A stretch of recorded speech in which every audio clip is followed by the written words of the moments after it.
하나님 말씀 마태복음 6장 33절의 말씀입니다. 우리가 다 잘 알고 외우는 말씀입니다. 한 절입니다. 다 같이 읽겠습니다. 그런즉 너희는 먼저 그의 나라와 그의 의를 구하라. 그리하면 이 모든 것을 너희에게 더하시리라. 다시 한번 읽습니다. 그런즉 너희는 먼저 그의 나라와 그의 의를 구하라. 그리하면 이 모든 것을 너희에게 더하시리라. 기도하겠습니다. 하나님 아버지 감사합니다. 오늘 이 아침에 저희들이 주님 앞에 모여서 우리 공동체가 추구하는 가치가 무엇인가에 대해서 주님의 말씀을 통해서 가르침 받기를 원합니다. 주님 은혜를 베풀어 주시옵소서. 말씀 앞에 선 공동체 될 수 있도록 성령께서 역사하여 주시옵소서. 예수님 이름으로 기도드립니다. 아멘. 오늘 설교는 설교 원고를 미리 인쇄해서 여러분 주보에 다 있습니다. 그래서 이걸 좀 같이 읽어가면서 눈으로 봐가면서 오늘 말씀을 좀 듣기를 원합니다. 이 연초에 소위 공동체 전체 방향을 잡는 설교는 주제별 설교라서 좀 개념적인 정돈들을 많이 해내는 설교입니다. 그래서 그냥 들으면 무슨 얘기 들은지 남질 않아요. 그래서 좀 이렇게 읽어가면서 하는 것이 훨씬 효과적입니다. 자, 지난 신년 첫 주 설교에서 저는 목회자 개인의 비전이나 광교 산울교회 나름의 비전이 필요 없다 하는 말씀을 드렸습니다. 그리고 우리에게 비전이 있다면 오직 예수님의 비전을 우리의 비전으로 삼아야 한다 하는 그런 말씀을 드렸습니다. 예수님의 비전이 무엇일까 했는데 그것은 예수님이 제자들에게 당부한 두 가지 큰 계명과 명령을 생각하면 그게 예수님이 제자들에게 주신 신신당부했던 말씀이라는 걸 알 수 있습니다. 제일 먼저 내가 너희를 사랑한 것 같이 너희도 서로 사랑하라 하는 큰 계명을 내가 너희에게 새 계명을 주노니 라고 하면서 주셨습니다. 그래서 신학자들은 이것을 가장 위대한 계명 이렇게 말합니다. 신구약 성경이 다 한마디로 사랑의 계명으로 이렇게 농축할 수 있습니다. 그다음에 부활하신 주님이 하늘과 땅의 권세를 가진 만왕의 왕으로서 제자들에게 주신 마지막 명령이 있습니다. 그것은 가장 큰 명령이라고 합니다. 땅끝까지 가서 제자를 삼아라 하는 것이죠. 그래서 우리는 이 주님의 두 가지 명령에 근거해서 우리의 비전을 만들자 이렇게 해서 예수님의 비전을 구체해야 하는데 그것을 슬로건, 표어로 만든 것이 사랑으로 땅끝까지입니다. 사랑으로는 이미 말씀드린 것처럼 가장 큰 계명을, 땅끝까지는 가장 큰 명령을 상징하는 슬로건입니다. 이것을 비전, 즉 공동체 미래상으로 정돈한다면 이런 뜻이죠. 우리 광교 산울교회 공동체는 한마디로 사랑으로 땅끝까지 가는 하나님 나라의 공동체, 사랑으로 땅끝까지 가는 하나님 나라의 공동체, 이것이 그 마지막까지 우리가 추구해야 할 종말론적인 미래상, 소위 비전이다 라고 우리가 할 수가 있겠습니다. 지난주 설교에서도 말씀드렸습니다마는 일반적으로 비전만 강조되고 그 비전을 이루어가는 가치, 삶의 덕목들이 강조되지 않으면 이 비전들은 자주 야망으로 바뀌어요. 그래서 이 비전이 야망으로 바뀌면 그 비전을 공유하는 공동체와 공동체에 속한 사람들은 고통을 받습니다. 그래서 비전보다 더 중요한 게 뭐냐? 우리는 그것을 가치 혹은 덕목들이라고 부릅니다. 우리는 사랑으로 땅끝까지 간다는 이런 공동체적 비전을 갖고 있으면서도 이 비전을 어떻게 이룰 것인가, 그 가치관을 정립해야 되는데 주님이 말씀하신 최우선적 가치는 무엇일까요? 이 하나님 나라의 가치, 이것이 가장 잘 나타나는 것이 오늘 본문입니다. 너희는 먼저 뭐를 구하라? 그의 나라와 그의 의를 구하라. 이 제자들에게 구하라는 말은 뭐냐면은 정정으로 추구해야 할 것이 무엇인가를 얘기하는데 그것은 교회 성장도 아닙니다. 개인의 신앙 성장도 아닙니다.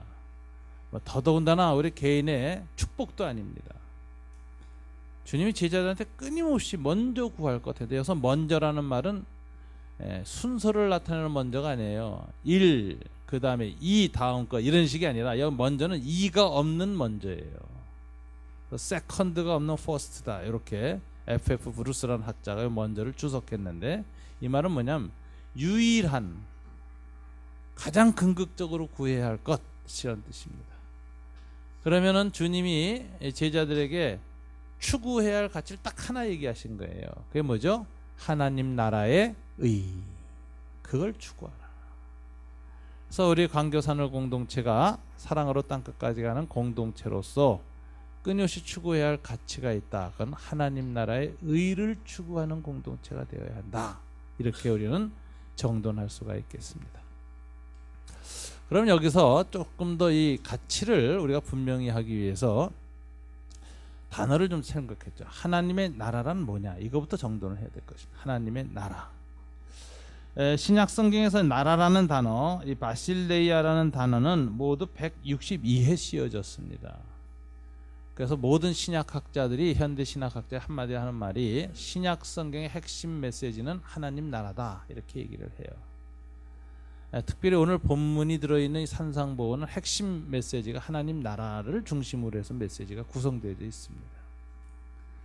왜 하나님 나라가 핵심 메시지인가? 그걸 제가 여기 9가지로 설명을 했는데 그것을 증명하는 성경구절이 밑에 붙어 있어요. 그건 여러분이 함께 같이 읽겠습니다. 첫째, 예수님의 설교, 첫 설교가 뭐냐?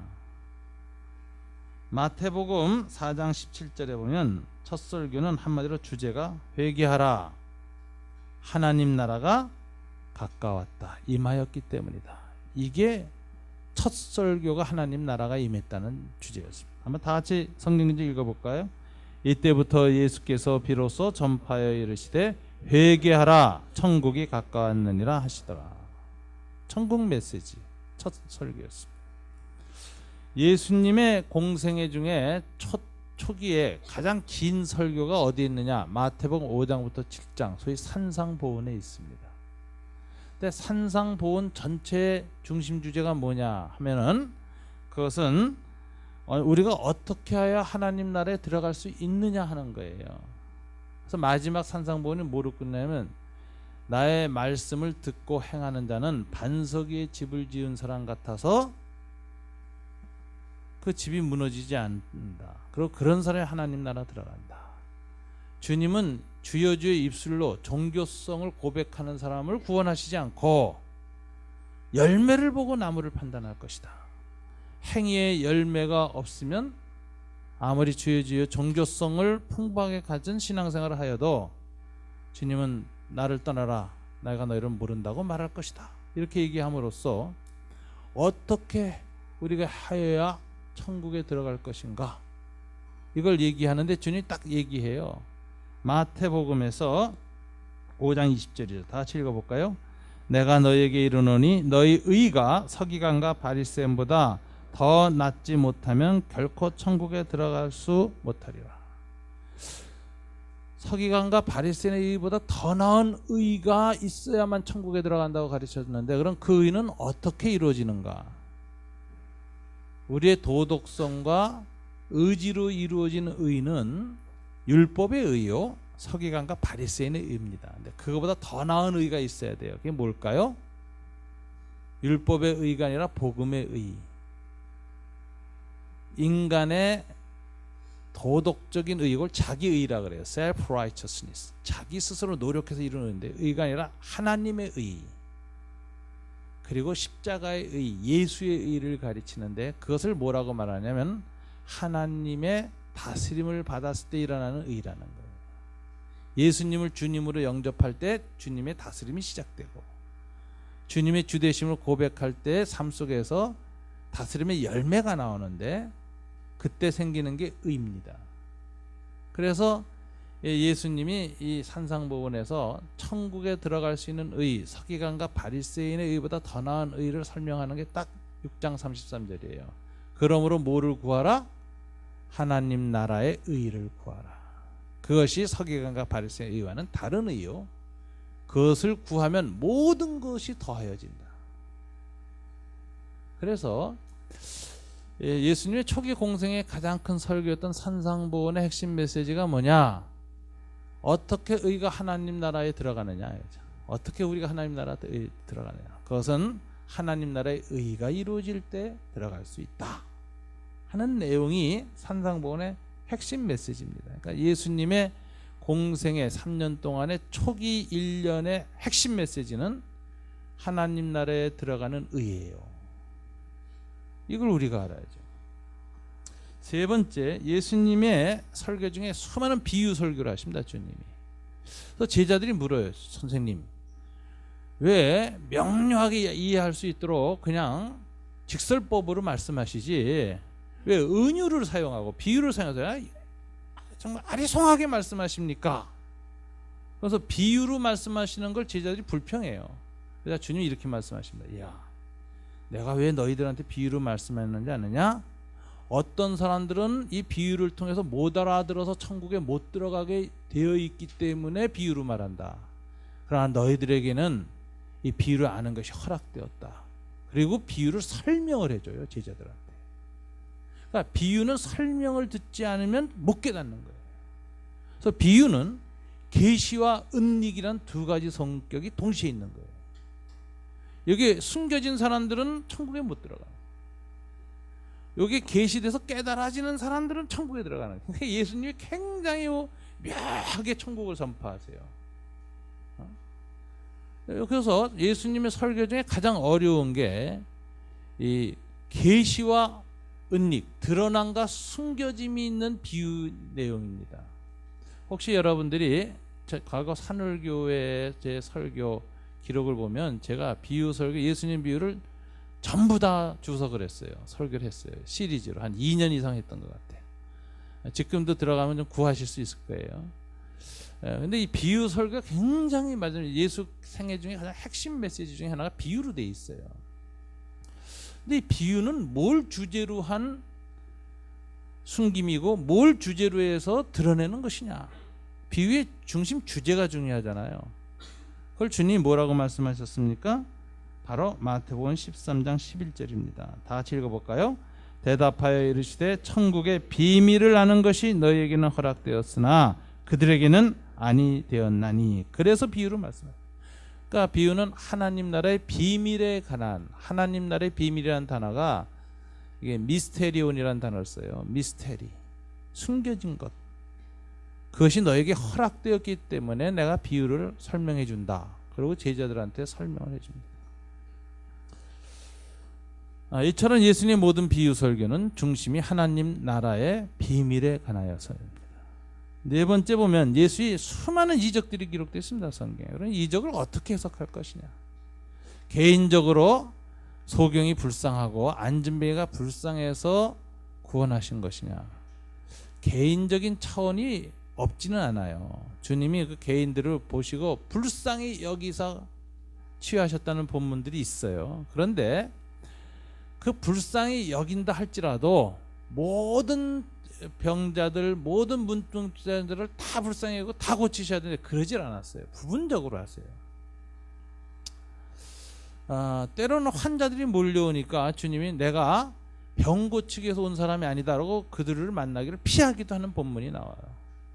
그럼 주님께서 이적을 행하실 때에는 단순히 개인적인 연민의 차원에서만 하지 않았다라는 거죠. 그럼 어떤 차원에서 주님은 이적을 행하신 것일까? 이적을 통해서 무슨 메시지를 전하려고 하신 것인가? 그건 놀랍게도 하나님의 통치가 이 땅에 시작됐다는 표적, 사인으로서 이적을 행했다는 것입니다. 그래서 마태복음 12장 28절이 대표적인 기절이죠. 다 같이 읽어볼까요? 그러나 내가 하나님의 성령을 힘입어 귀신을 쫓아내는 것이면 하나님 나라가 이미 너에게 임하였느니라. 주님의 통치가 들어오면 과거 사탄의 통치, 죄와 사망과 어둠 속에 있던 사람들이 풀려납니다.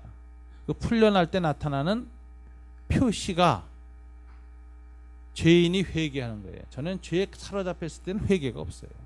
예수님 앞에서 내가 죄인입니다라고 회개하는 게 죄의 세력에서 풀려났다는 증거예요. 예수님 당신 나의 주님이라 내가 당신을 따르겠습니다 하는 게 이제 사탄을 주인으로 삼았던 데서 풀려난 거죠. 사탄의 왕국에서 이제 귀순한 거예요, 말하자면. 그게 이제 예수를 주로 영접하는 거죠. 그 다음에 그런 사람들 중엔 일부 귀신 들린 상태에 있던 사람은 귀신이 쫓겨나면서 예수님을 영접해요. 병 걸렸던 사람 병이 나면서 영접해요. 눈먼 속이 눈을 뜨면서 주님을 영접해요. 또는 그런 이적이 없어도 탐욕이 사라지면서 주님을 영접해요. 삭개오 같은 사람들. 이게 말하자면은 이 모든 이적은 뭐에 대한 사인, 표지판이냐? 하나님의 통치가 그 사람에게 임하였고 그는 더 이상 사탄의 왕국의 시민이 아니다라는 것을 드러내는 사인으로서의 표적입니다. 그래서 이 예수의 이적을 개인적 관점에서만 해석하면 순복음교회 신앙이 딱 되는 거예요. 예수의 이적은 하나님 나라가 도래했다는 공적 메시지다. 좀 큰 전망이 필요하다. 이렇게 생각해요. 다섯 번째, 예수님의 공생의 후기의 마지막 강론인 감난산 강화가 있는데 여기에서 보면 마지막에 첫째 기근이 일어나고 전쟁이 터지고 나라가 대적하고 거짓 메시아가 나타날 것이요, 뭐 하늘이 빛을 잃을 것이고 달빛이 핏빛으로 변할 것이며 뭐 이런 천지 기상 이변과 마지막 끄트머리에 일어날 끔찍한 일들을 쭉 얘기하시는데 그때 핵심 주제가 뭐냐? 그때는 하나님 나라가 이 땅에 어떻게 언제 들어오느냐 하는 내용입니다. 아까 산상보는 뭐죠? 우리 개인이 서기관과 바리새인의 의보다 더 나은 의가 이루어져서 개인이 하나님 나라에 들어감이죠. 내가 들어가는 거예요. 근데 감난산가는 거꾸로예요. 하나님 나라가 이 땅에 들어오는 거예요. 아주 대조적인 두 설교를 주님이 하시는데 이 중심도 하나님 나라입니다. 여러분 마태복음 24장 14절 다 같이 읽어볼까요? 이 천국 복음이 모든 민족에게 전파되게 하여 온 세상에 전파되리니 그제야 끝이 오리라. 종말은 뭐예요? 천국 복음이 증거되는 과정을 통해서 끝이 온다. 종말은 뭐와 연관되어 있어요? 선교와 연관되어 있어요. 하나님 나라 복음을 전파한다. 우리 교회가 선교사들을 보내고 사랑으로 땅 끝까지는 명령을 순종하는 이유는 딱 하나입니다. 끝을 만들기 위해서. 이 세상을 끝장내기 위해서 하는 거예요. 왜 끝장내야 되느냐? 너무 고통이 많기 때문에, 너무 죄악이 많기 때문에, 너무 악한 자들이 기세등등하게 살기 때문에, 너무 의인과 정직한 자들이 고난당하기 때문에, 너무 많은 아이들이 굶어 죽어가고 있기 때문에 이 비극적 현실을 끝을 내려면 주님을 오셔야 되겠다. 그래서 선교란 하나님의 빨리 오게 하셔서 주님 오게 하셔서 이 세상의 죄악과 고통을 끝장내게 하기 위해서 선교에 헌신하는 것이고, 이것이 종말론적인 선교다 이렇게 얘기하는 것이죠. 개인이 불쌍해서 개개인을 구원하기 위해서 선교하는 것은 선교에 대한 너무 개인적 생각이에요. 그것보다 더 큰 이유는 세상을 끝내기 위해서. 그래서 어떤 분은 이렇게 해요. 하나님의 혁명, 이 땅에 있는 인간의 죄악과 인간의 왕국과 제국의 부패함을 뒤집어 엎는 하나님의 혁명이 도래하게 하기 위한 일이 뭐냐? 선교다. 그래서 탈레반 전사들은 이슬람 혁명을 위해서 폭탄을 들고 테러를 하지만 하나님의 혁명을 하려는 하나님의 백성들은 선교에 헌신한다. 이렇게 하는 것이죠. 끝을 내자. 이게 선교에 관한 주제입니다. 이게 예수님의 감난산 강화죠.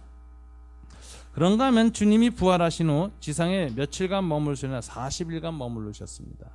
승천하시고 열흘 후에 성령이 오셔서 오순절 50일째 되는 날 성령이 임했다. 이렇게 얘기하는 건데 그 40일 동안 주님이 뭘 하셨느냐? 제자들에게 그의 공생에 3년 동안 가르친 걸 제자들이 아직도 못 알아듣고 있어요. 정돈이 안 된 게 너무 많아서 40일간 총정리를 해주는 거예요. 그래서 이걸 부활 세미나라 그래. 부활하신 주님이 40일간 승천하기 위해 총정리를 해주는데 이 부활 세미나의 중심 주제가 무엇이었느냐? 사도행전 1장 3절에 나옵니다. 다 같이 한번 읽어볼까요? 그가 고난받으신 후에 또한 그들에게 확실한 많은 증거로 친히 살아계심을 나타내사 40일 동안 그들에게 보이시며 하나님 나라의 일을 말씀하시니라. 주님은 하나님 나라의 일을 깨우치려고 40일 특별 부활 세미나를 하셨습니다. 그래서 그런지 사도 바울이 사도로서 복음을 전할 때 보면 아시아에서 두란노 소원에 머물면서 2년간 복음을 전파하였더니 온 아시아에 있는 사람이 복음을 들었다라는 놀라운 아시아 선교의 아주 결정적인 역할이 두란노 소원에서 일어나는데, 이때 뭘 주제로 설교했는가 2년 동안, 그것이 사도행전 19장 8절과 10절에 나옵니다. 다 같이 읽어볼까요? 바울이 회당에 들어가 석 달 동안 담대히 하나님 나라에 관하여 강론하며 권면하되 어떤 사람들은 마음이 굳어 순종하지 않고 무리 앞에서 이 도를 비방하거늘 바울이 그들을 떠나 제자들을 따로 세우고 두란노 손에서 날마다 강론하니라. 2해 동안 이같이 하니 아시아에서는 유대인이나 헬라인이나 다 주의 말씀을 듣더라. 두란노 소원을 중심으로 한 아시아 선교의 2년 동안의 핵심 메시지가 하나님 나라야라는 주제였습니다. 그런가 하면 사도 바울이 이제 로마의 제수로 끌려갑니다. 황제 앞에 재판을 받기 위해서. 근데 이 재판이 빨리 열리지 않기 때문에 2년 동안 가택연금을 당한 상태에서 머물면서 있었는데, 그곳에서 복음을 전했어요. 로마 전도라는 거죠. 로마 전도의 메시지가 무엇이었는가? 그것이 사도행전 28장 30절 31절에 나옵니다. 다 같이 읽어볼까요? 바울이 온 이태를 자기 셋집에 머물면서 자기에게 오는 사람을 다 영접하고 하나님의 나라를 전파하며 주 예수 그리스도에 관한 모든 것을 담대하게 거침없이 가르치더라. 바울의 로마 전도도 유럽 전도의 핵심 메시지가 하나님 나라였습니다. 이처럼 초대교회는 아시아 선교, 유럽 선교의 핵심 메시지가 뭐였느냐? 하나님 나라였다 하는 것을 이야기하고 있습니다. 그런가 하면 이 모든 서신서, 소아시아와 유럽에 흩어져 있던 모든 하나님의 교회들에게 보낸 서신서의 마지막 책은 요한계시록입니다. 사도 요한은 요한계시록을 기록하고 환상을 기록하면서 마지막에 이루어질 일이 무엇인가를 이야기하는데, 그것은 하나님 나라의 성취입니다. 요한계시록 11장 15절입니다. 다 같이 읽어볼까요? 일곱째 천사가 나팔을 불매 하늘에 큰 음성들이 나서 이르되 세상 나라가 우리 주와 그의 그리스도의 나라가 되어 그가 세세토록 왕노로 타시리로다 하니. 온 땅이 총갈갱신되어 새하늘 새 땅이 되고 새 예루살렘이 임하면서 이 세상에 있는 모든 왕국의 왕권이 다 예수님께 순복하여 하나님의 나라로 변하는 것, 이것이 마지막에 이루어질 일이다라는 것입니다. 소련도 러시아도 중국도 미국도 다 왕권, 일본의 천황도 다 예수님 앞에 무릎 꿇는 일이 일어나는 것, 이것이 요한계시록의 마지막 환상입니다. 그러므로 이런 모든 걸 보면 신약 성경 전체를 꿰뚫고 있는 복음의 핵심 메시지는 무엇이에요? 바로 하나님 나라입니다. 이 하나님 나라는 중심을 가지고 성경을 이해하는 일이 굉장히 없었습니다. 주로 어떻게 이해했죠? 성경은 개인 구원, 영혼 구원의 책이다, 이렇게 생각했어요. 영혼 구원이라는 건 개인 구원도 아니고 전인 구원도 아니고 영혼만 구원한다. 굉장히 좁은 메시지입니다. 성경은 영혼 구원만의 책도 아니고 그보다 조금 더 넓은 전인 구원이고 영혼과 육체와 삶 모든 부분, 더 나은 문화와 사회, 정치, 경제 구조도 개혁하는 것이고 그것도 하나님의 통치 아래 들어가게 하는 것이고, 더 나아 생태계도 다 변하는 것입니다. 그리고 새하늘과 새 땅이 이루어지는 것이죠. 그래서 이 성경을 보는 눈이 철저하게 하나님 나라는 관점에서 봐야 된다. 이것을 각성한 것이 놀랍게도 2000년 동안 잊혀져 있었어요. 이거 굉장히 이상하네요. 이렇게 분명한 메시지를 왜 2000년 동안 교회가 잊어버렸을까? 1974년에 로잔 대회가 열렸습니다. 그때 로잔 대회 의장은 빌리 그레암 박사였고 영국의 존 스타트 목사님이셨어요. 그래서 전 세계 154개국에서 2만 명의 대표와 선교사들이 다 모였습니다. 그때 바로 로잔에서 유명한 선언이 나오죠. 첫날 설교에서 바로 하나님 나라는 중심 주제, 제가 오늘 방금 한 것 같은 이 내용을 그대로 설교해서 했어요. 로잔의 첫 저녁 설교였죠. 그러면서 이렇게 얘기했습니다. 우리는 2000년 동안 하나님 나라는 복음의 핵심 메시지를 잊어버렸었다. 이제 우리는 하나님 나라라는 관점에서 성경을 보고 세상에 전파해야 된다. 이게 로잔의 첫 고백입니다. 이게 30년, 40년 전 얘기예요. 한국교회에도 하나님 나라는 관점에서 성경을 봐야 한다는 운동이 시작되었었는데 이제 겨우 뿌리를 내리기 시작합니다. 하나님 나라는 관점에서 큐티하자는 책이 작년에 나왔어요. 이제 이건 신학자나 목사들의 각성이 아니라 전 교인한테 전파해야 된다. 그래서 이제 우리가 하나님 나라 큐티라는 잡지를 만들기 시작하는 거예요. 이런 것을 우리는 성경에 대한 새로운 이해 혹은 예수님과 사도의 관점으로 2000년 만에 되돌아왔다 하는 깨달음이 있는 겁니다. 그럼 이 하나님 나라라는 주제 속에는 세 가지 요소가 있습니다. 이 나라의 3요소가 있죠. 첫째 국토, 국민, 그 다음에 주권. 이 중에 가장 중요한 게 뭘까요? 주권입니다. 우리가 1905년 나라를 뺏겼어요. 을사늑약이라 그래요. 이토 히로부미에게 뺏긴 게 뭐죠? 삼천리 반도 금수강산 뺏기지 않았습니다. 2천만 조선민중 뺏기지 않았습니다. 뭘 뺏겼죠? 통치권, 자주권, 주권을 뺏겼어요. 그래서 여전히 삼천리 반도 금수강산은 그대로 이 땅에 있고 조선 2천만 조선민중도 그대로 그 땅에서 사는데 나라를 뺏겼어요. 여기서 나라라는 핵심 개념이 뭐냐? 주권, 통치권이라는 걸 알 수 있습니다. 그럼 하나님의 나라 하면은 이 나라라는 단어를 뭘로 해석해야 될까요? 나라, 주권으로 해석해야 돼요. 통치권으로. 그래서 주님이 먼저 그의 나라를 구하라 했을 때는 뭘 구하라는 뜻이에요? 먼저 그분의 통치를 구하라. 다스림을 구하라. 저와 여러분이 주님의 다스림을 구해야 합니다. 근데 다스림을 구할 때 단계가 있는 것 같아요. 맨 처음에는 내면의 다스림을 구하게 되죠. 그때 중요한 것이 뭐예요? 성령이 우리 마음을 다스리시는 거예요. 내 욕망이나 내 생각이 나를 다스리는 게 아니라 하나님의 영이 나를 다스리는 상태. 이게 거듭난다는 거죠. 거듭난 사람들한테 말씀이 주어지죠. 성령과 말씀의 통치가 일어나는 것. 그것이 우리의 생활 속에서 이제 일어납니다. 먼저 가정 생활에서 일어나요. 부부 사이에서. 부부 사이에서 하나님의 다스림과 말씀이 다스리면 부부 사이가 좋아져요. 근데 하나님 말씀이 없이 각자 자아의 다스림을 받으면 각각 자기 자아가 절대적인 존재가 돼서 둘이 싸움을 시작합니다. 서로 양보 안 해요. 모든 부부 갈등의 원인은 뭐냐? 각자가 주님 앞에 공유 지분이 없어졌기 때문에 주님의 다스림을 받고 주님을 따르면 공통 부분이 많아지면서 갈등이 적어드는데 그 부분이 적을 때 싸움이 나는 거예요. 그래서 부부 간의 평화가 옵니다. 부모와 자식 사이에 하나가 됩니다. 말씀과 다스림 속에서. 그 다음에 교회가 평화가 옵니다.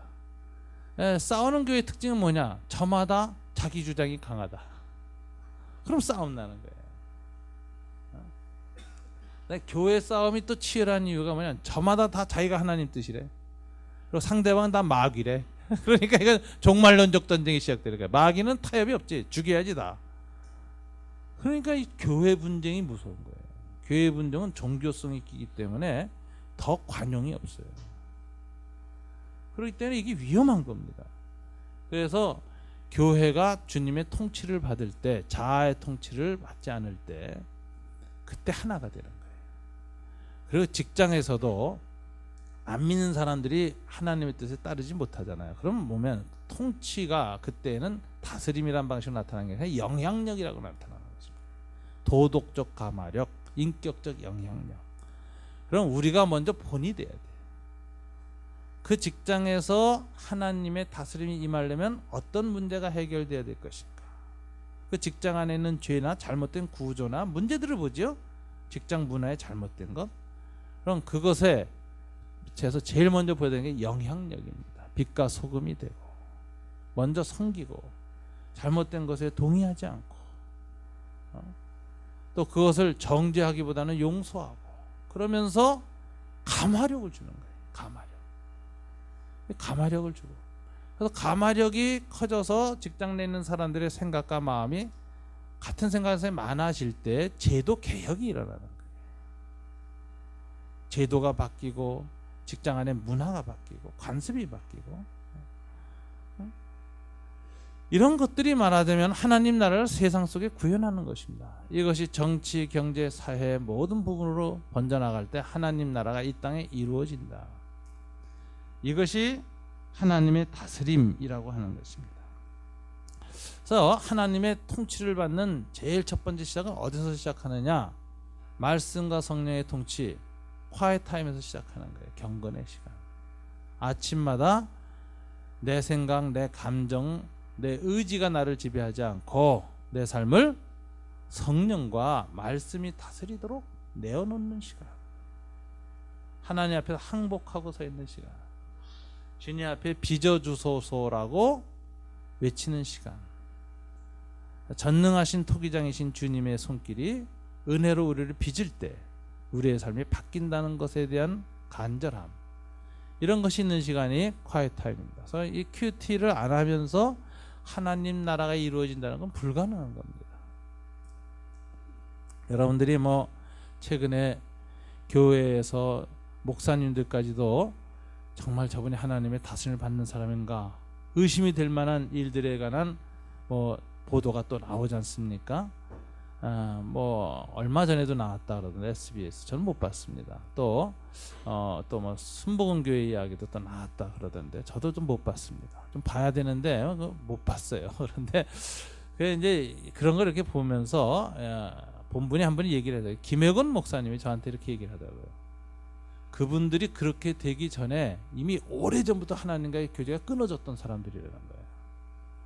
하나님과의 교제가 오래전에 끊어졌기 때문에 저런 일을 하지 저게 하루아침에 되는 일이 아니다 그러면서 오래전에 죽은 인간이야 이러더라고요. 저한테. 오래전부터 좀비였어. 너무 놀랄 거 없어요 이러더라고. 근데 제가 그걸 들으면서 묵상이 되더라고요. 맞다. 저게 하루아침에 되는 일이 아니다. 오래전부터 주님의 다스림 받는 일이 멈춘 사람들이 어느덧 저렇게 행동으로 열매가 올라온 거지 하루아침에 된 일이 아니다. 그러면서 다시 한번 저 자신도 돌이켜보게 되고 어떻게 하면 주님의 다스림을 잘 받아들일 것인가. 그걸 날마다 진지하게 주님의 다스림을 받는 일에 능하고 순응하고 순복하는 훈련이 있지 않으면 이건 위험한 것이다. 그래서 저와 여러분 우리 온 교우들이 이 공동체를 통해서 하나님 나라가 임하는 것을 우리가 누리려면은 우리 자신이 먼저 주님의 다스림 받는 시간을 최우선의 가치로 먼저 그의 나라를 구하라. 실천으로 해야 할 것입니다. 그 다음에 하나님의 의입니다. 이 의라는 단어는 신약성경에 모두 92회 나옵니다. 이 디카이오 시네라는 헬라어를 영어로 번역한 righteousness로 번역하는데 이 의라는 단어 속에는 두 가지 개념이 들어있어요. 하나는 정의라는 개념이 있고 두 번째는 칭의라는 개념이 있습니다. 먼저 생각한 것은 정의의 개념입니다. 하나님의 말씀과 성령이 백성에게 임하면 먼저 뭐를 가르치느냐? 하나님은 하나님의 정의에 대해서 가르칩니다. 하나님의 의에 합당하게 살아야 된다. 살인하지 말라, 간음하지 말라, 마음으로도 미워하지 말라, 마음으로도 음욕을 품지 말라. 이런 가르침을 시작하세요. 하나님의 백성은 하나님이 요구하시는 정의의 깊이와 넓이 앞에서 놀라고 절망하게 돼. 야, 나는 어떻게 남을 미워하지 않고 평생 살 수 있을까? 나는 어떻게 간음하지 말라는 말씀을 음란한 생각만 품어도 간음한 것이라 하시냐? 어떻게 이것을 끊어내고 살 것인가? 굉장히 절망하게 됩니다. 그래서 이 하나님의 의 앞에서 뭐가 처음 현상이 일어나냐? 자기 의의 한계를 발견하게 돼. 내가 의롭다, 내가 도덕적이라고 하지만 주님의 의 앞에 보니까 나는 이거 못하겠다. 자기의 한계를 발견하는 것을 죄의식이라고 해요. 죄를 느끼기 시작합니다. 그리고 이때 정직하게 자기 죄를 인정하고 자기의 한계를 고백하는 것을 회개라고 하는 거예요. 그리고 주님 나를 도와주세요. 당신의 의가 내 안에서 실현될 수 있도록 좀 도와주세요 하는 것을 우리가 주님을 주 되심으로 주님으로 받아들인다. 나를 다스려 주세요. 의의 통치로 허락해 주세요. 그래서 이게 먼저 정의의 개념이에요. 두 번째는 이런 사람들에게 임하는 하나님의 의의 두 번째 단계 바로 칭의입니다. justification이라고 영어로 되는데 한마디로 법정적인 의미예요. 여전히 살인죄 범했어요. 간음죄 범했어요. 그러나 재판관이 나는 죄인입니다. 나는 내 죄를 인정한다고 울부짖으니까 재판관이 내 죄를 용서한다. 땡땡땡 무죄 선언하는 거예요. 이제부터 잘 살아라. 사면복권. 이런 것은 법정적인 의라 그래요. 실제는 죄인이에요. 근데 법률적으로는 용서받는 거예요. 그리고 법원에서 용서할 때는 의미가 이제 나가서 또 죄짓고 마음대로 살아도 돼 이게 아니고 네가 법률적으로 용서를 받았으니 앞으로는 시민의 의무와 책임을 다하고 팔아 살아라 하는 의미에서 새로운 기회를 주는 겁니다. 시민으로서 새 출발할 기회를 주는 게 법정적 칭의인데 이것을 선고받는 것이 하나님 나라 의의 두 번째 단계다 하는 걸 우리가 알아요. 이렇게 해서 내가 용서받고 의롭다 하시면 호적의 빨간 줄이 사라진 거예요. 바로 살라. 그래서 이것을 소위 구원받았다라는 말이었는데 이런처럼 칭의의 은총은 하나님 나라의 시민권을 얻었다 또는 구원받았다 천국 시민이 되었다는 데 강조점이 있는 것이 아니라 뭐에 강조점이 있는가? 앞으로 하나님 백성답게 책임과 의무를 다하며 살아야 한다. 여기에 강조점이 있습니다. 따라서 하나님의 의가 이룬 사람은 입술이나 생각이나 예배라고 하는 종교적 형태로 하나님 나라를 고백하는 것이 아니라 시민의 삶, 그게 뭐죠? 일상의 영역입니다. 가정생활, 직장생활, 사회, 정치, 경제, 문화의 모든 영역에서 구체적인 삶으로 하나님의 의에 합당한 삶을 살아내야 하는 것입니다. 근데 우리가 발견하는 것은 우리의 도덕적 의지로는 이걸 이루지 못하죠. 죽어라고 해봐야 80점이고 대부분 사람은 60점 미만입니다. 그러면 그 20점, 40점이라는 그 절망적인 간극을 뭐로 극복해야 되는 거예요? 주님의 도우심이죠. 성령의 힘으로, 말씀의 은총으로 그 넘어가는 거예요. 그렇게 해서 자기 한계를 넘어갈 때 의의 열매가 나타나고 그때 의의 열매는 내 자랑이 안 돼요. 이건 오직 하나님의 은혜입니다. 나 이거 할 수 없어요. 그래서 겸비하게 돼요. 바로 살고 의롭게 살면서도 겸손한 사람이 돼요. 근데 이런 겸비함이 없으면 바로 살고 의롭게 사는 사람이 독선적이 된다는 거 아세요? 남 정죄합니다. 야 임마 너 왜 이렇게 살아? 난 나쁜 놈이야. 그런 사람이 많으면 무서운 세상이 돼요. 무서운 세상. 바르게 의롭게 더 잘 살면서도 이건 내가 발라서 된 게 아니에요. 나는 똑같은 도둑놈이고 똑같은 죄인입니다. 하나님이 제게 은혜 베푸셔서 이렇게 할 수 있었어요. 이게 입술의 말이 아니라 진정성으로서 있을 때 사람들 속에 소위 겸손함, 감동, 감화력을 주는 것이죠. 이래서 하나님의 의라는 단어 속에는 정의와 칭의라는 개념이 마치 교차 구조라 그래요. 이렇게 나선형으로 돌아가면서 오는 거예요. 어떤 땐 정의가 다가오고 절망할 때 칭의가 오고 칭의 때문에 다시 용기 내서 새롭게 정의롭게 살아가는데 어느 순간 또 한계에 부닥치면 또 칭의의 은총이 다가오고 그러면서 마치 나사가 돌면서 깊이 박히는 것처럼 신앙의 깊이가 이루어진다. 이걸 우리는 알게 되는 것입니다. 이럴 때 이 가치 하나님 나라 의가 우리 안에 실현될 때 우리의 삶에 좋은 덕목들이 생기게 됩니다. 이건 이제 열매예요, 열매. 근데 가장 중요한 덕목은 뭐냐? 복음이죠. 복음. 우리 교회는 주보에 4가지를 써놨어요. 사랑으로 땅 끝까지 하고 오른쪽 위에 보면 뭐죠? 복음, 고난, 나눔, 섬김. 이 4가지 가치를 짓고 설명하는 겁니다. 덕목을. 복음입니다.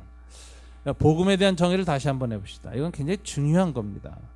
복음이란 해놓고 다운표 쓴 거 한번 읽어볼까요? 다 같이. 사탄의 통치 아래서 죄와 죽음의 포로요 노예로 죄인으로 살던 백성들이 예수님의 다스림에 의하여 자유와 해방과 용서와 의로움을 회복했다는 놀라운 좋은 소식. 유앙겔리오라는 단어는 헬라어입니다. 그리스어입니다. 그래서 그리스 문헌에서 이 단어가 어떻게 씌워지는 걸 먼저 알아야 이 단어의 의미를 발견할 수 있어요. 도시국가가 전쟁을 해요. 전쟁에 지면 어떻게 되는지 아세요? 포로가 돼요. 전부 왕족이고 국녀고 왕자고 소용없어요. 다 포로로 끌려가는 거예요. 자유민이 없어져요. 노예살이 하는 거예요. 그러니까 전쟁이 터지면 온 백성이 숨을 죽입니다. 왕궁서부터 다. 근데 다 지평선에서 병사가 달려와요. 성문으로 들어오면서 외칩니다. 이겼다! 그럼 온 백성이 자유와 구원과 해방을 느끼면서 와! 하고 소리 지르죠. 이게 굿뉴스예요. 이게 그리스에서 사용되진 유앙겔리온이라는 단어의 뜻입니다. 한문으로 보면 복음이죠. 복된 소리, 복스러운 소리, 굿뉴스, 좋은 소식. 그러면 이게 이 굿뉴스라는 단어가 예수님께 쓰여져서 우리가 복음 하는데 이건 무슨 뜻이냐? 딱 한마디 8.15 광복절 소식 생각하면 돼요. 그전까지 일제한테 나라도 빼앗기고 수탈당하고 정신대 끌려가고 고생했다가 드디어 그 왕국이 무너졌고 새로운 나라가 회복됐다. 소식이 들으니까 다 나와서 대한민국 만세하고 광복절 노래 부르고 노래했잖아요. 그게 굿뉴스예요. 그러니까 굿뉴스는 하나님 나라가 임했다는 좋은 소식.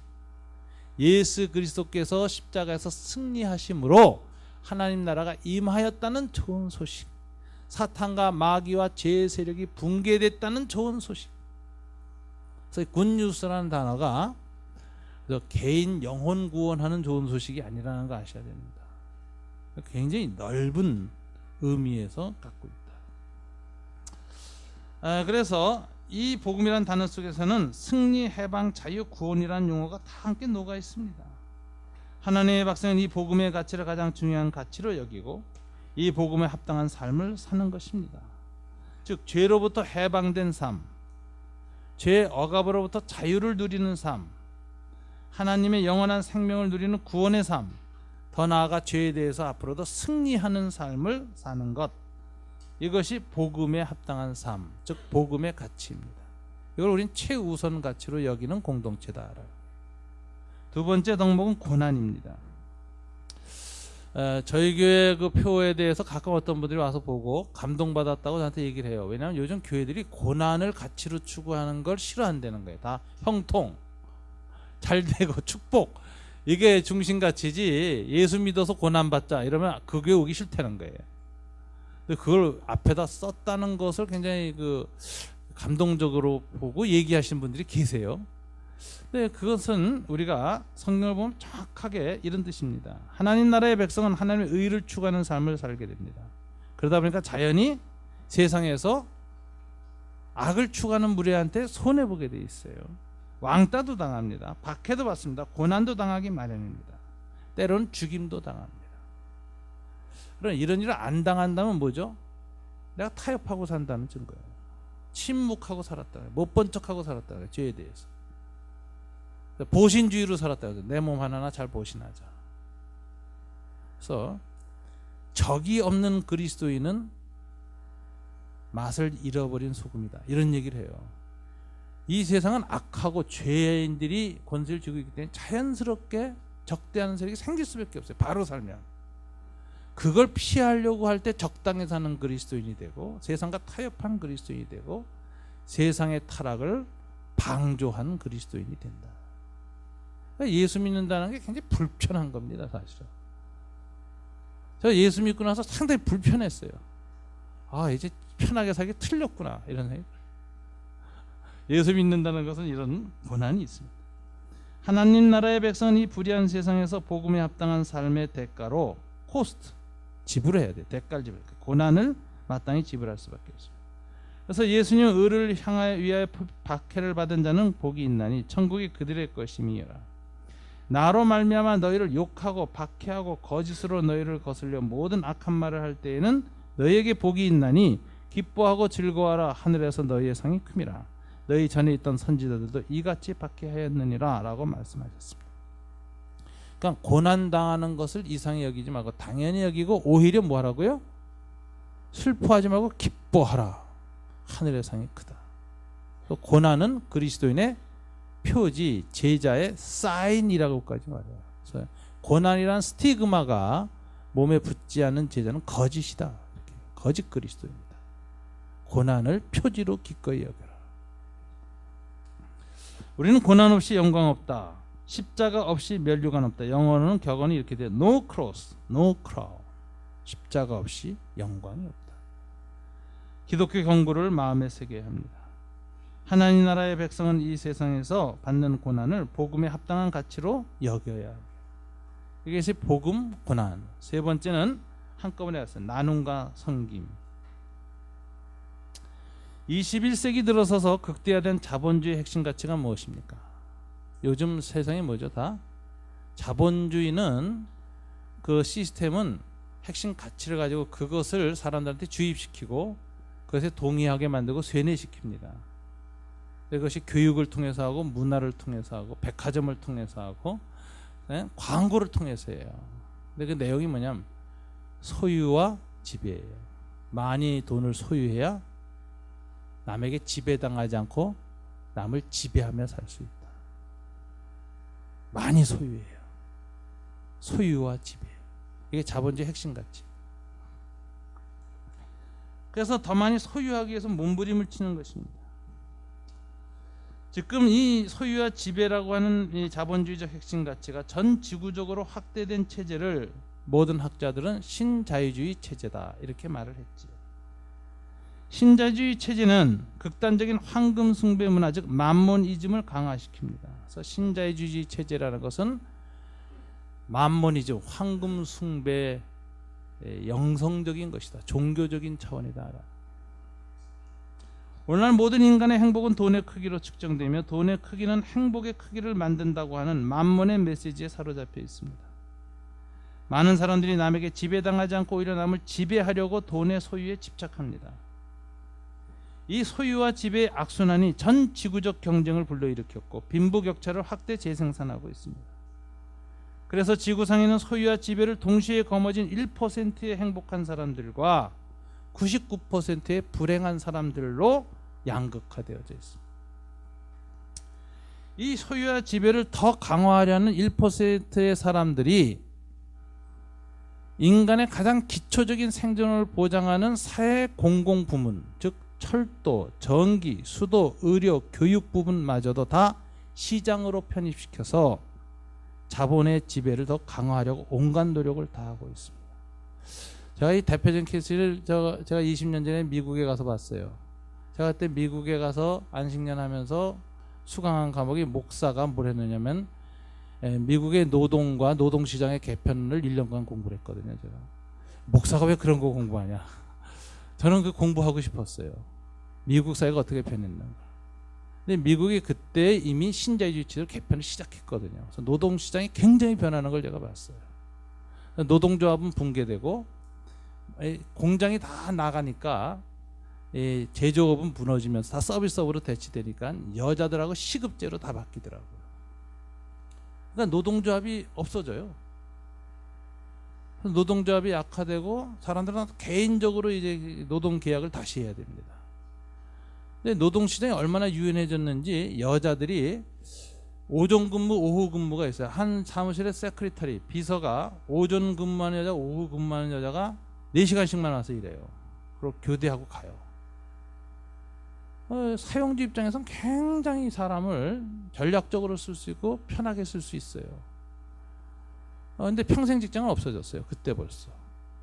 그다음에 노동조합은 스트라이크를 하는 게 아니라 뭘 하냐면 노동 교육을 시킵니다. 왜냐하면 이제 사람이 기계하고 경쟁을 시작했어요. 노동을.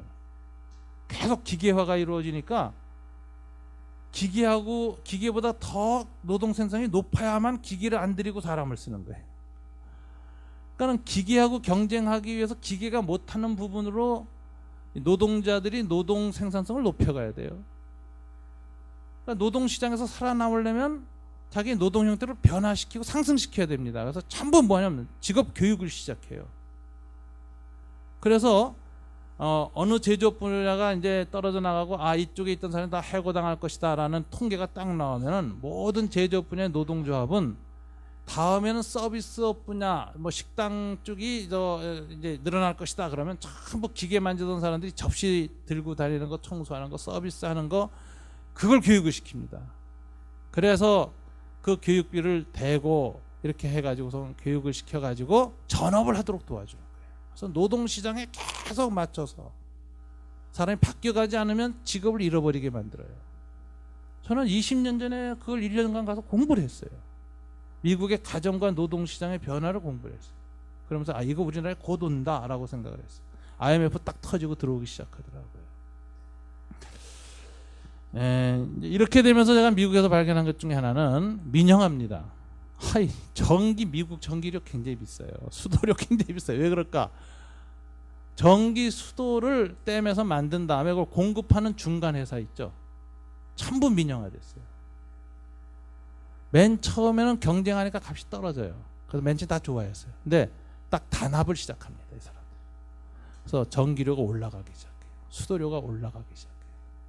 10년이 지나니까 민영화된 이후에 서민들의 삶은 굉장히 어려워졌어요. 저는 우리 한국이 이거 시작하려고 하는 거 아니냐 이런 생각을 해요. 그 논리가 계속 들어오거든요. 그런데 이 인간의 기초적인 생존, 서민들도 가장 그래도 살아나는데 가장 기본적인 부분은 국민들한테 세금 받잖아요. 월급 받으면 원천징수로 떼 가잖아요. 그 돈 가지고 그걸 만들어줘야지 국가가 일을 하는 거지. 그런 거 안 해주고 그것도 다 시장으로 내몰고 알아서 먹고 살아라. 살아남는 놈만 살아라 그러면은 가난한 사람이 전기가 끊어져서 덜덜덜덜 떨고 안에다가 숯불 펴놓고 살다가 탄산가스로 죽어요. 전기 끊어진 집안의 노인들이 숯불 피고 있다가 죽는 사건이 나오기 시작합니다. 정말.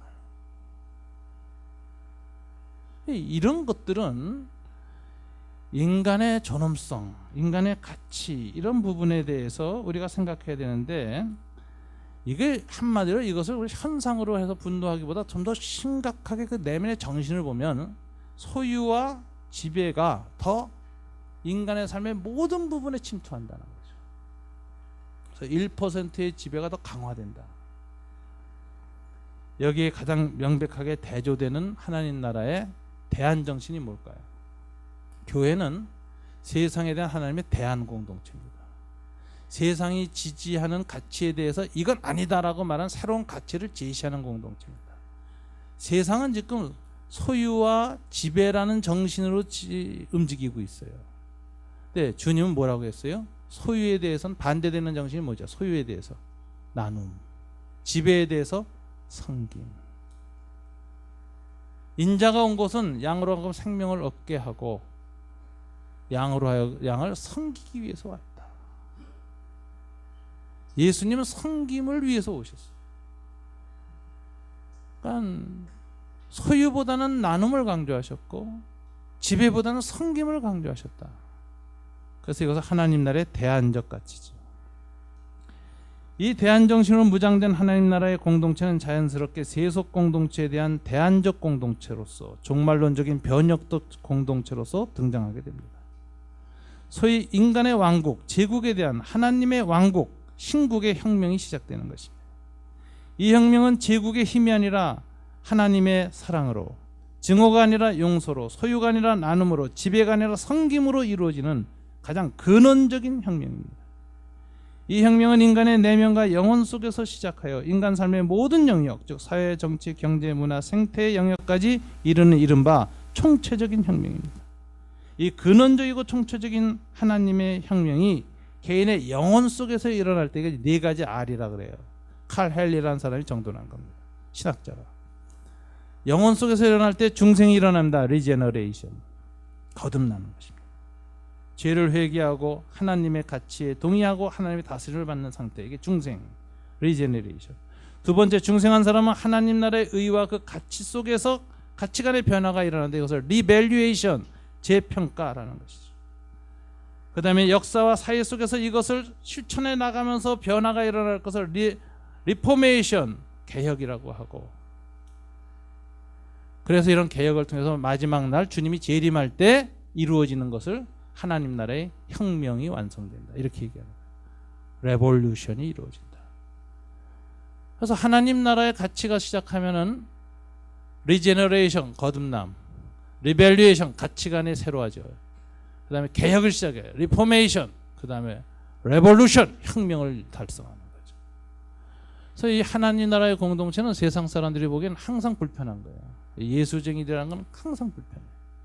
뭔가가 거리를 두고 있고, 뭔가가 아니라고 말하고 있고, 뭔가가 다른 방식으로 살고, 뭔가가 이 세상에 요구하는 소유와 자본의 이 지배 체제에 대해서 아니라고 하는 반체제적 성격을 띠고 있어요. 조용히 있으면 괜찮은데 들고 나서기 시작하면 골 아픈 거예요. 오늘 주님은 제자들에게 이처럼 비전을 제시하셨을 뿐만 아니라 그 비전을 이루기 위한 덕목을 선포하셨습니다. 그것은 바로 하나님 나라와 그 의입니다. 우리 광교 산울교회 교회들은 하나님의 다스림을 받아 복음, 고난, 나눔, 섬김을 가장 중요한 하나님 나라의 가치와 덕목으로 여겨야 합니다. 그리고 그렇게 살아야 합니다. 우리는 세상 사람들과 다른 가치 지향적인 삶을 살아야 합니다. 세상 사람들은 성공지향적, 성과지향적, 현세적인 축복지향의 삶을 삽니다. 그러나 우리는 영원한 가치, 그것은 하나님의 다스림에 합당한 삶입니다. 그래서 주님이 이렇게 말씀하셨습니다. 너희는 먼저 그의 나라와 그의 의를 구하라. 기도하겠습니다. 하나님 아버지, 감사합니다. 이 아침 우리가 광교 산울교회를 개척하면 첫 해, 우리 공동체가 추구해야 할 진정한 가치가 무엇인가에 대해서 진지한 검토를 말씀을 통해서 하게 하시니 감사합니다. 이 교회가 흔들리지 않게 도와주시길 원합니다. 하나님 나라의 가치가 분명한 공동체가 되게 하여 주시기를 원합니다. 그 비전에 합당한 덕목을 가지고 세상에 선한 영향력을 끼칠 수 있도록 도와주시기를 원합니다. 주님이 다시 재림할 때까지 흔들리지 않고 자기 길을 걸어갈 수 있도록 저희들을 축복해 주시옵소서. 우리의 힘과 우리의 의지로는 이것을 이룰 수 없다는 사실을 알고 있습니다. 그러므로 주님의 다스림이 필요합니다. 그 의가 우리 안에 성령의 능력으로 말씀으로 이루어져야 합니다. 그래서 주님이 말씀하신 먼저 그의 나라와 그의 의를 구하라는 말씀을 다시 한번 마음에 새깁니다. 이 공동체를 축복하여 주시옵소서. 예수님 이름으로 기도드립니다. 아멘.